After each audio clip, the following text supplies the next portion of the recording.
Hello there guys, in this video I will show you how to share a YouTube playlist on WhatsApp. Firstly, what you need to do, simply get up and join into your YouTube section, and on the search box type for example, how to make money online. You can go and type your interest, and then on the three dots on your right upper side just select filters, and on the type section go for playlist.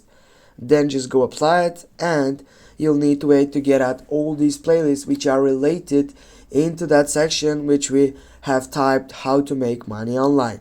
Now go select a playlist, for example the first one, and here as you can see on your upper side you have that share button.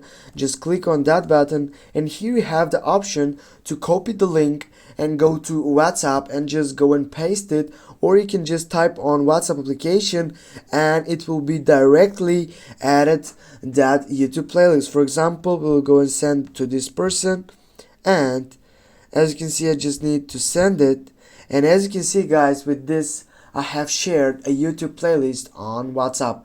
Thanks for watching. Don't forget to hit that like and share the video. See you soon guys.